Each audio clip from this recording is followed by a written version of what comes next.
것을 행함이라. 아멘. 교회를 다녀본 사람들, 또 현재 교회를 다니는 사람들이 성경 구절을 암송하는 것이 어렵다고 하지만은 누구나 그래도 요한복음 3장 16절은 다 암기하고 있는 것 같아요. 우리 한번 여러분들도 암기해 볼까요? 뭐 자막이 나오지만은 한번 해봅시다. 요한복음 3장 16절 시작. 하나님이 세상을 이처럼 사랑하사 독생자를 주셨으니 이는 저를 믿는 자마다 멸망치 아니하 영생을 얻게 하려 함이니라. 아멘. 종교개혁자 마틴 루터는 이런 얘기를 했어요. 만약에 만일입니다. 성경이 이 세상에 갑자기 없어지고 요한복음 3장 16절 한 절만 남는다 해도 우리는 그리스도의 복음을 알 수 있다라고 얘기했습니다. 그래서 이 요한복음 3장 16절이 성경 전체를 축소한 축소복음이라고 해서 가스펠인 머니어처라는 말을 썼습니다. 그리고 작은 복음이라고 말하기도 합니다. 복음의 핵심이 이 짧은 구절 속에 다 내포되어 있기 때문에 루터는 그런 얘기를 한 것 같아요. 이 말씀에 근거하면 복음이 뭘까요? 우리가 복음을 전파하자, 또 복음을 믿어야 된다라고 하는데 요한복음 3장 16절 말씀을 토대로 해서 우리가 질문을 할 때 복음이란 뭘까? 복음은 하나님의 사랑입니다.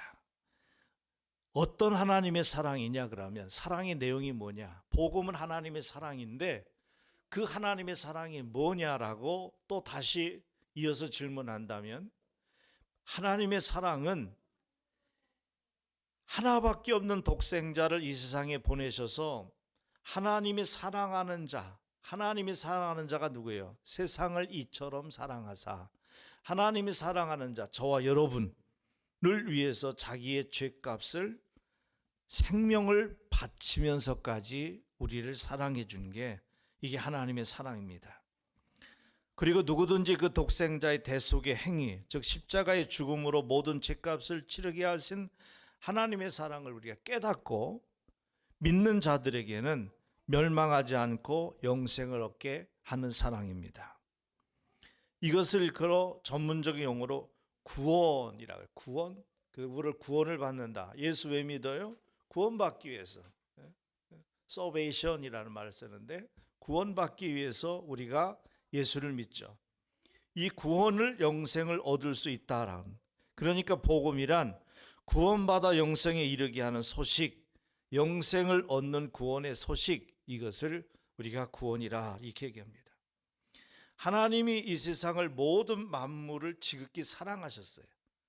그래서 하나님이 왜 이 땅에 있는 모든 것을 사랑하시냐면 친히 만드셨기 때문에 사랑한 거예요. 그 중에서도 인간인 저와 여러분을 가장 사랑하셨어요. 왜 우리를 가장 사랑하셨냐면 그 이유는 다른 뜻이 아니라 당신의 형상대로 지으셨기 때문에 가장 사랑하셨습니다. 그런데 그 인간이 하나님을 어떻게 했어요? 배신했어요. 하나님을 부인했어요. 하나님을 떠났습니다. 창조주이신 하나님께 불순종하고 계속 인간은 죄에 빠져 살기 시작했습니다. 그렇게 되면 하나님이 그렇게 당신의 형상대로 만들었다 할지라도 사랑하는 인간이 하나님을 배신하고 하나님 말씀에 불순종하고 하나님의 곁을 떠나고 죄악에 빠져 살면, 그렇게 살면 하나님이 만드신 공의의 법칙에 의해서 그 인간은 심판을 받고 죄의 형벌을 받게 돼 있다는 거예요. 그런데 인간을 너무 사랑하신 하나님은 당신의 만든 법칙의 공의에 의해서 죄인 인간을 멸하고 심판을 하고 형벌을 줘야 되는데 너무 사랑하시는 하나님은 고뇌할 수밖에 없는 거예요. 너무 사랑하기 때문에 이거 공의의 법칙에 의해서 반드시 심판하고 죄의 형벌을 물어야 되는데 하나님은 우리를 너무 사랑하셔서 고뇌하시면서 나온 말씀이 바로 요한복음에 나오는 하나님의 세상을 이처럼 사랑하사라는 말이에요. 하나님이 세상을 이처럼 사랑하사, 여기서 세상이란 말은 우리를 말한 거예요. 우리 모든 사람들을 말한 거예요. 하나님이 나를 이처럼 사랑하사 하나님의 공의를 수정하면서까지라도 우리를 살릴 수 있는 방법이 뭘까 고뇌하시다가 죄의 삭슨 사망이기 때문에 그것을 없앨 수는 없기 때문에 그 죄의 대가를 대신 치를 수 있는 방법을 선택한 게 성자 하나님 독생자 예수 그리스도가 이 땅에 오셔서 우리의 죄값을 대신 치른 거예요. 심판할 수도 형벌을 내릴 수 없을 만큼 우리를 사랑하신 거예요. 하나님 우리를 얼마나 사랑하세요? 죄를 져서 심판을 받아야 되는데, 죄를 져서 형벌을 받아야 되는데 심판할 수 없을 만큼, 형벌을 내릴 수 없을 만큼 우리를 사랑하셨다는 거예요. 제가 개척을 하고, 제가 전도사 때 서울에서 개척을 해서 33년 전에 개척을 했는데요, 우리 교회 강남에서 오신 교인들이 4분 계셨어요. 5분이구나. 5분이 계셨는데 청담동 대교를 타고 이제 넘어오시는 분들인데, 그 중에 예수를 처음 믿는 사람에게 이 이야기를 해줬더니 그 자리에서 막 울어요. 그 선사님, 예수님 너무 좋으신 분 같아요. 그 예수를 믿고 영접하면 당신은 구원을 받습니다. 아멘. 그 지금 광림교회 권사님까지 되셨잖아요. 그렇게 하나님의 복음이 그 속에 들어가는데 뭐 때문이냐? 심판할 수도 없고 형벌할 수도 없을 만큼 우리를 사랑하신 하나님의 사랑, 그 사랑에 감동을 받아가지고 결국 당신의 아들 예수님을 생명과 맞바꾸면서라도 우리를 멸망해서 구원하셨다는 이 진리. 설교는요, 학적으로 할 수도 있고요, 또 원서 설교를 할 수도 있고, 많은 설교를 지적으로 할 수도 있어요. 그러나 분명한 것은 우리가 평생 주님 나라 갈 때까지 계속해서 반복해 들을 것은 이 하나님의 사랑, 하나님이 세상을 이처럼 사랑하셨다는 그 사랑을 우리는 늘 들어야 되는 거예요. 누군가는 공의의 심판 앞에서 죄값을 치러야 하기 때문에 그 사랑으로 우리가 구원을 받고 다시 하나님의 자녀가 된 겁니다. 이 진리를 깨닫는 우리는 하나님을 사랑해야 되는 거예요. 그래서 우리가 무슨 헌금을 많이 해서 하나님이 좋아하는 것도 있지만은 그거는 내 마음을 드리기 때문에 좋아하시는 거지만, 우리가 가난해서 헌금을 못 드려도 괜찮아요. 건강이 안 좋아서 봉사를 잘 못해도 괜찮아요. 근데 분명한 것은 내가 하나님을 사랑해요 라는 진실된 고백만 하면 하나님 우리를 무조건 사랑해 주시고 무조건 용납해 주시고 무조건 안아주시는 하나님이십니다. 그래서 우리가 어떻게 하면 이 하나님의 사랑을 받은 우리가 다시 그 사랑을 하나님께 돌려드릴 수 있을까? 어떻게 하면 하나님을 감동시킬 수 있을까? 하나님을 감동시킬 수 있는 사랑이 뭘까? 오늘 4가지인데 설교 제목이 하나님을 감동시키는 사랑이라고 그랬어요. 근데 여기서 4가지가 있는데, 첫째는 회개와 용서를 하면 하나님을 감동시킬 수 있어요. 회개와 용서를 하면 하나님 감동시킬 수 있어요. 그래서 예수님이 목자의 비유를 하면서 집에 있는 99마리 양을 두고 잃어버린 1마리 양을 찾으러 가셔서 그 1마리 잃어버린 양을 찾고서 그 양을 끌어안고 너무 기뻐했다는 목자의 심정이 예수님의 마음인데, 우리가 죄인이고 집 나가고 하나님 품을 떠났는데도 불구하고 하나님께서 우리를 찾으시고 우리를 또 용서하시기 위해서 독생자 인간으로 성육신하 이 땅에 오신 거잖아요.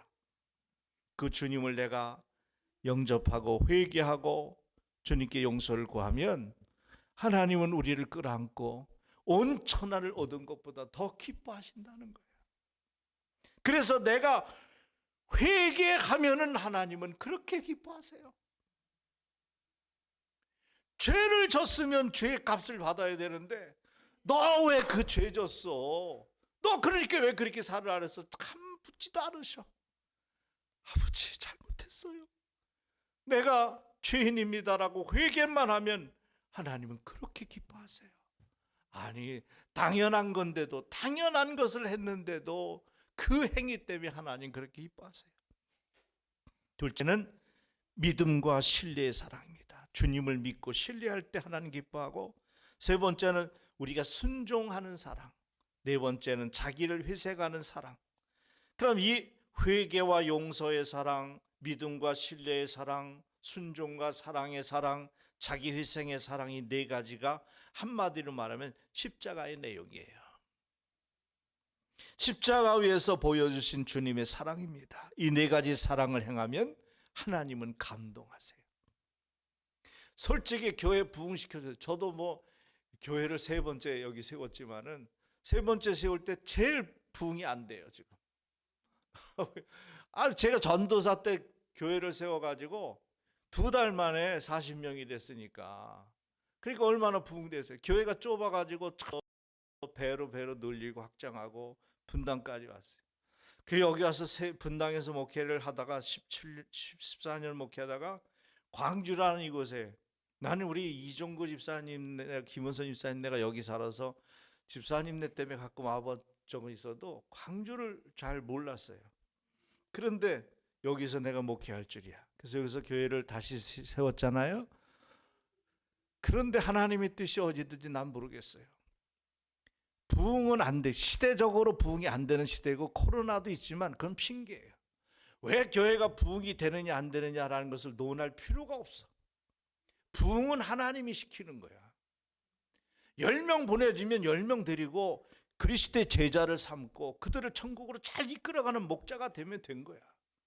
너의 10명밖에 안 가르쳤어. 너 목회를 10명밖에 못했어. 하나님 그거 절대 마지막에 올라갈 때 안 물어보세요. 너 10,000명 목회했으니까 축복받아라. 그런 것도 없어. 하나님이 주신 것에 대해서 얼만큼 충실하게 성실하게 충성했느냐, 그것만 보시는 거예요. 우리 교회가 이렇게 세워지면서 단 한 명이라도 우리 같은 멤버들이 여기서 모여가지고 예배를 드리고 교회를 또 세우고 하나님께 영광 드리고 선교를 하다가 여기서 영원한 사람이 구원받아 그 사람이 앞으로 큰 일을 할 줄 누가 알아요? 우리 교회가 존재하는 한 여기서 주의 종이 나와가지고 또 많은 열방을 주 앞으로 돌아오는 능력의 종이 나올 줄 누가 알아요? 그러니까 하나님의 섭리적 차원에서 볼 때 우리는 현실의 문제를 갖다가 부정할 필요도 없고 낙관할 필요도 없고 비관할 필요도 없고, 하나님의 섭리 가운데 되어지는 일에 의해서 우리가 행할 일은 뭐냐? 하나님을 감동시켜 드리는 일만 하면 되는 거예요. 하나님이 감동하면 건강도 회복될 수 있고, 하나님 감동하면 사업도 잘 될 수 있고, 하나님 감동하면 교회 부흥시킬 수도 있는 거고.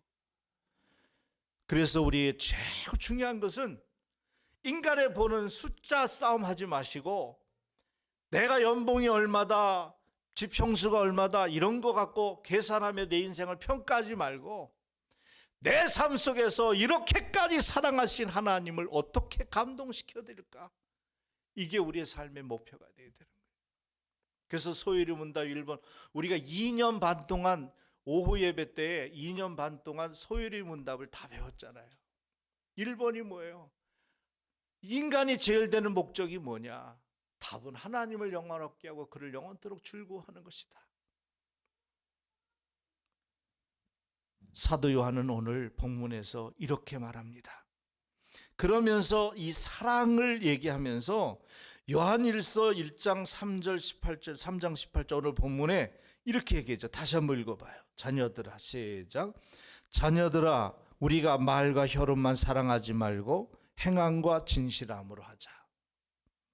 자, 사랑하면 하나님 감동하는데 말과 혀로만 사랑하지 말고 행함과 진실함으로 하자. 여기에 우리 좀 성경 구절에 여기에 밑줄 쳐야 돼요. 사랑을 하는데 어떻게 하냐? 행함과 진실함으로 하자. 행함이라는 것은 사랑의 역동성을 얘기하는 거예요. 여기서 행함이라는 것은 그냥 사랑하는 게 아니라, 말로만 사랑하는 것이 아니라 행동으로 사랑하자. 이것은 역동적 사랑을 말하는 거예요. 진실함으로 사랑한다는 것을 원어 성경을 보니까 질적인 수준을 얘기한 거예요. 그러면 우리가 하나님을 역동적으로 사랑하고 깊이 뜨겁게 사랑하면 그 다음에 뭐라 그랬느냐? 무엇이든지 우리가 구하는 것을 하나님께 받을 것이라고 했어요. 하나님께서 우리를 사랑해 감동하기 때문에 우리가 행함과 진실함으로 사랑하는 하나님의 계명을 지키면 하나님은 기뻐하세요. 그리고 감동받으세요. 그리고 자꾸 더 많은 것을 우리에게 주시려고 하는 거예요. 사랑의 실천은 이렇게 하나님의 마음을 움직이는 거예요.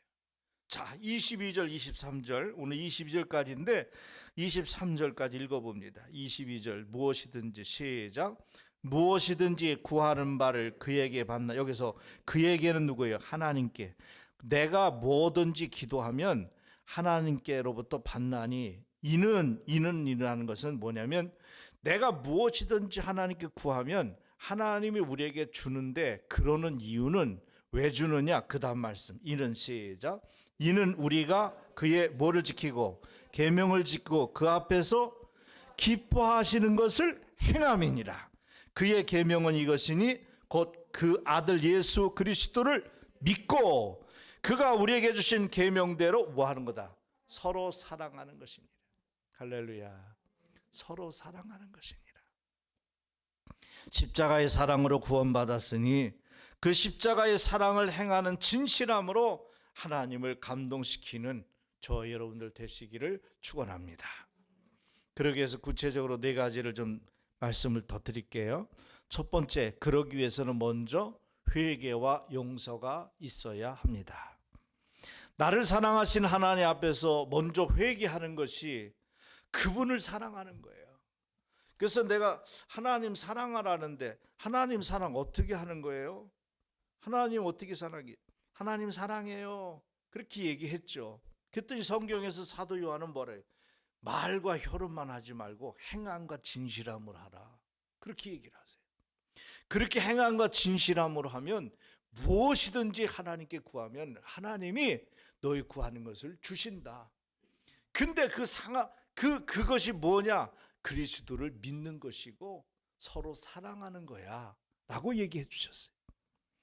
그러므로 우리가 주님을 사랑한다면 제일 먼저 해야 될 것은 회개 운동이에요. 내 안에 회개가 일어나야 되는 거예요.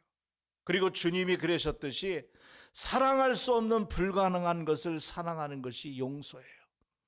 우리가 누구를 용서한다 할 때 여러분, 용서는요 이긴 자가 할 수 있는 거예요. 용서는요 강한 자가 할 수 있는 일이에요. 예수님이 십자가에서 아버지 저들의 죄를 용서해 주세요 그랬죠. 왜? 저들이 하는 것을 알지도 못하고 저러는 겁니다. 예수님이 그럴 때 예수님은 만왕의 왕으로 그들을 용서할 수 있었던 거예요. 십자가의 승리로 그들을 용서할 수 있었던 거예요. 그래서 회개의 사랑, 이것은 십자가의 사랑입니다. 예를 하나, 실제적인 성경에서 예를 들면 누가복음 36장 50절에 보면요, 예수님께서 하루는 가버나움에 어느 바리새인 집을 방문하셨어요.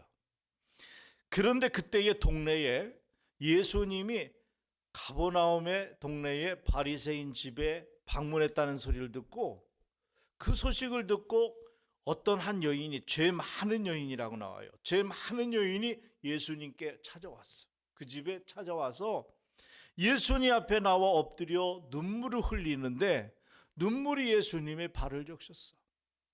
그러니까 이 여인이 너무 민망하고 죄송하니까 뭘 씻겨드려야 되는데 머리카락이, 자기 머리가 기니까 머리카락으로 예수님의 발을 씻겨드렸어. 눈물을 닦아드렸어. 그리고 자기가 가지고 다녔던, 시집 가려고 했는지 모르지만은 옥합의 향유의 한 옥합은요 1년치 노동 근로자의 수입 정도 돼요. 그것을 다 깨가지고 예수님 발에 다 부어드렸어. 자기가 눈물로 흘려서 예수님 발을 더럽혔다. 그래서 머리카락을 씻겨드리고 향유 옥합을 거기다 다 부어드렸어요. 그 광경을 본 그 집 주인 바리새인, 정확히 말하면 그분의 이름은 시몬인데, 시몬이 몹시 불쾌합니다. 그리고 그 마음에 이렇게 말하는 거예요. 이 사람은 누구? 예수님을 말하는 거예요. 이 사람이 만일 선지자였다면 자기를 만지는 이 여자가 누구이며 어떠한 죄인인 줄 알았으리라 하며 여자를 비난합니다. 이는 더러운 여자다. 근데 어떻게 예수님이라는 분, 선생님이 선지자라면 더러운 여인이 이렇게 하는 것을 가만히 그냥 보고 용납하고 있을 수 있느냐라고 비난한 겁니다. 그러나 예수님은 이 여인의 회개의 눈물을 보시고 몹시 기뻐하셨고 감동을 받으십니다. 오히려 경건하고 의로운 삶을 산다고 자부하는 바리새인을 예수님은 나무라시면서 하신 말씀이 누가복음 7장 47절에 나오는데 이렇게 말합니다. 읽어보십시다. 시작. 이러므로 내가 네게 말하노니 저의 많은 죄가 사하여졌도다. 이는 저의 뭐가 많다 그랬어요? 사랑함이 많음이라. 할렐루야. 사함을 받은 사람은, 죄 사함을 받은 일이 적은 자는 적게 사랑하느니라. 이 죄 많은 여자라고 시몬은 그를 비난했지만 예수님은 이 여인은 죄의 모든 사함을 받았다. 그리고 저의 사랑이 많기 때문이다 라고 얘기한 거예요. 회개는 뭐냐? 주님을 사랑하는 거예요. 이처럼 회개와 용서의 사랑은 이 세상에서 가장 아름다운 것이고 최고의 선입니다. 그러니 이 사랑은 하나님을 감동시키고도 남은 사랑이었어요. 우리가 회개만 해도, 아무 짓 안 하고 하나님 앞에 엎드려 회개만 해도 하나님은 감동하세요. 두 번째는 믿음과 신뢰의 사랑이 있어야 합니다. 사랑의 열매는 믿음과 신뢰인데 남녀 간의 사랑도요, 믿음과 신뢰를 통해서 열매를 맺습니다. 사람이 살아가면서 무엇을 믿고 무엇을 신뢰하고 사느냐는 것은 그 인생의 열매, 어떠한 열매를 맺느냐는 결과가 됩니다. 여러분이 잘 아는 세계적인 연예인, 탑 연예인이었던 엘비스 프레슬리라는 사람 잘 알죠? 엘비스 프레슬리가 연예인으로서 최고의 인기를 누리며 많은 돈을 벌고 대중들의 사랑을 한 몸에 받습니다. 돈, 명예, 여자, 인기 등 그를 추월할 만한 사람이 없을 정도였으니까요. 그러나 그는 술과 마약을 의존하다가 결국 약물 과용으로 외롭게 죽고 맙니다. 미국의 최고의 갑부 중에 한 사람이었던 하워드 휴즈라는 사람, 호텔방에서 혼자 자살해요. 그 많은 돈을 마음껏 써보지도 못하고 외로움에 휩싸인 채 죽었습니다. 평생 돈만 믿고 살았던 사람의 말로였습니다. 이 두 사람을 놓고 볼 때에 무엇을 믿고 사느냐, 무엇을 신뢰하느냐는 이만큼 중요합니다. 돈과 술을 믿고 마약을 신뢰하면 멸망이 이릅니다. 세상을 신뢰하다는 것은 썩어질 인생이 되고 맙니다. 그러나 십자가에서 보여준 하나님의 사랑을 믿고 그것을 받아들이며 사는 사람은 행복합니다. 왜냐하면 참 사랑의 대상을 발견했기 때문이에요. 십자가의 사랑을 신뢰하는 사람은 누구를 어떻게 사랑해야 하는지를 분명히 압니다. 사랑의 목표가 어디에 있는지 알고 사랑하기 때문에 하나님을 감동시킵니다. 그래서 예수님은 그런 얘기를 했습니다. Where is your faith? 너의 믿음이 어디 있느냐? 라고 물으십니다. 무엇을 믿고 사느냐, 무엇을 신뢰하느냐는 그만큼 중요하다는 겁니다. 여러분은 하나님을 믿고 하나님을 평생 신뢰하며 사는 하나님의 사람들이 되기를 축복합니다. 세 번째는 순종하는 사랑이 있어야 합니다. 말씀대로 사는 사람을 말하는 거예요. 우리가 말과 혀로, 오늘 본문의 말씀에 우리가 말과 혀로만 사랑하지 말고 행함과 진실함을 하자. 이로써 우리 진리에 속한 줄을 알리라. 행함으로 사랑을 보이라는 겁니다. 그 행함은 주님께서 주시는 계명이 지키는 순종이에요. 자, 22절 보세요. 22절 읽어봅니다. 시작. 무엇이든지 구하는 바를 그에게서 받나니 이는 우리가 그의 계명을 지키고 그 앞에서 기뻐하신 것을 행함이라. 자, 무엇이든지 구하면, 하나님께 구하면 하나님께 받는데 왜 받느냐? 그의 계명을 지키고 그 앞에서 기뻐하게 행함이기 때문이다. 그렇게 얘기해서 24절 보세요. 24절 말씀 시작. 그의 계명을 지키는 자는 주 안에 거하고 주는 그 안에 거하나니 우리에게 주시는 성령으로 말미암아 그가 우리 안에 거하시는 줄을 우리가 아느니라. 아멘. 22절 말씀에 표준 성경으로 표준 세번역 성경에 보면 이렇게 쉽게 나와 있어요. 그것은 우리가 하나님의 계명을 지키고 하나님께서 기뻐하시는 일을 하기 때문입니다 라고 했습니다. 하나님의 말씀 이것을 순종하며 살면 하나님은 너무 기뻐하시고 감동해요. 여러분, 우리가 아이들을 키울 때도 애들이 말을 잘 들으면 기쁘잖아요. 말 안 들으면 속상해하고요. 하나님도 똑같은 거예요. 무엇이든지 구하는 대로 주시겠다고 약속한 요한은 우리에게 이렇게 말씀하면서 그러므로 마지막 중요한 포인트를 얘기합니다. 서로 사랑하라. 마지막으로 네 번째 하나님을 감동시키는 사랑은 희생을 동반하는 사랑은 하나님을 감동시킵니다. 우리가 어떤 하나님의 사랑에 감격하고 감동하며 눈물을 흘리겠습니까? 예수님의 십자가의 희생을 동반하는 사랑 때문입니다. 찬송가에 보면 가사를 한번 띄워보세요. 제가 웬 말인가 웬 은혜인가 웬 말인가 날 위하여 주 돌아가셨네. 이 찬양이 있죠. 한번 조용히 한번 불러보십시다. 오늘 말씀 생각하면서 주님 나를 위해서 그 희생하신 그 십자가의 사랑을 생각하면서 한번 고백해 보십시다. 웬 말인가 날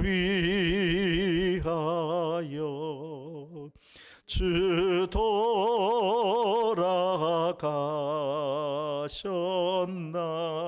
돌아가셨나 이 벌레가 든 날 위해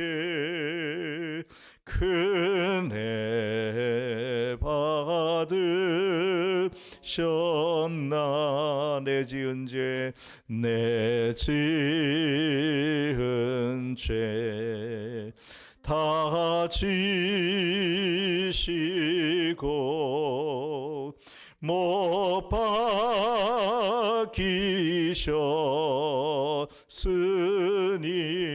박히셨으니 웬일인가 웬 은혜인가 그 사랑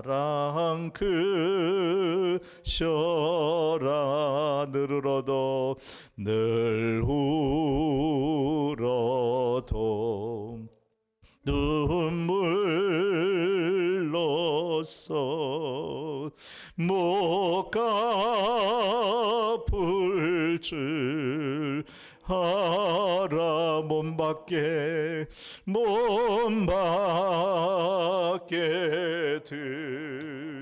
드릴 것 없어 이 몸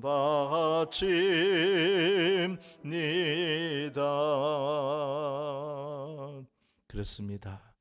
생명을 내놓으신 주님의 사랑에 우리가 무엇으로 갚을 수 있겠어요? 우리도 그 이 몸을 주님 위에 바칠 수밖에 없다고 희생의 사랑, 희생을 동반한 사랑을 통하여 우리 하나님을 감동시켰으면 좋겠어요. 그것을 우리는 십자가의 사랑이라고 얘기해요. 이미 예수님이 가르쳐 주신 거예요. 나를 희생하신 십자가의 사랑으로 하나님을 사랑하고 내 몫에 희생하는 십자가의 사랑으로 이웃을 사랑하게 될 때 하나님은 기뻐하세요. 링컨의 어머니는 몹시 가난하고 병약했답니다.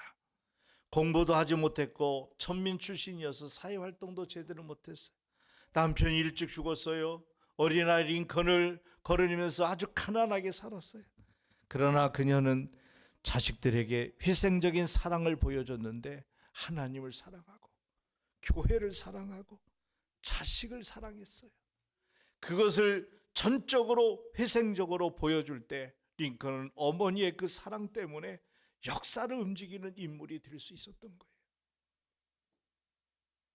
말과 혈업만 사랑하지 말고 오직 행함과 진실함으로 사랑하면 무엇이든지 구하는 바 소망하는 바를 하나님으로부터 받을 수 있다는 말은 미랄의 원리와도 같습니다. 요한복음 12장 24절 말씀 한번 읽어보겠습니다. 시작. 내가 진실로 진실로 너에게 이르노니 한 알의 밀이 땅에 떨어져 죽지 아니하면 한 알 그대로 있고 죽으면 많은 열매를 맺느니라. 아멘. 사랑 가운데 가장 고귀한 사랑은 자신을 희생하는 사랑이에요. 본래 사랑이 주는 것이라면 자기를 희생하는 사랑은 가장 값진 것이고 진실한 것입니다. 하나님은 바로 이 사랑을 높이 평가했습니다. 그래서 바울도 믿음, 소망, 사랑 이 세 가지는 항상 함께 있을 것인데 그 중에 제일은 사랑이라고 했습니다. 왜냐하면 믿음은 사랑으로 소망을 이루기 때문입니다. 그러나 사랑은 언제나 좋은 일만 생기지 않아요. 사랑하다 보면 아픈 일, 고통스러운 일, 힘든 일, 모함과 배신으로 굴욕감을 느낄 때도 많습니다. 그럴수록 더욱 사랑하라고 가르칩니다. 더 큰 사랑의 씨를 심는 일을 하기 때문입니다. 중국의 시골에 들어갔던 미국 선교사가 감자를 심는 중국인을 보고 놀랬답니다. 왜냐하면 중국인들이 큰 감자는 자기들이 다 먹었고 작은 감자들만 시종으로 그 종자로다가 삼고 있던 거예요. 작은 감자를 심으니 매일 작은 감자가 수확이 걷어지는 거예요. 그래서 선교사가 중국인들을 설득해서 중국 농부에게 이렇게 말했답니다. 미국에는요, 될 수 있는 대로 큰 감자는 씨로 남기고 그 다음에 작은 감자들을 먹었더니 큰 감자를 씨로 쓰니까 큰 감자를 거둡디다. 그리고 감자의 질이 해마다 거듭될수록 좋아지더라는 얘기를 했더니 중국인들이 깨닫고 큰 감자의 품질을 좋은 감자 시종으로 종자로 심기 시작했다는 얘기를 들은 적이 있습니다. 큰 감자를 심으니 큰 감자를 거둘 수 있습니다. 마찬가지예요. 큰 사랑을 심어야 큰 소망을 거둘 수 있어요. 큰 사랑을 심어야 크게 하나님을 감동시킬 수 있고 하나님을 크게 감동시켜야 큰 것으로 받을 수 있다는 그 원리예요. 여러분의 사랑이 행함과 역동적인 사랑이에요. 그 다음에 진실함으로 하나님을 기쁘시게 하고 하나님을 감동시켜 드림으로 여러분이 구하는 것마다 그것이 무엇이든 여기서 성경은 말해요. 무엇이든지 구하는 것을 이렇게 얘기해요. 그가 줄 거다. 하나님께 받아 사는 축복된 여러분들 다 되시기를 주의 이름으로 축원합니다. 아멘. 우리 찬송가 210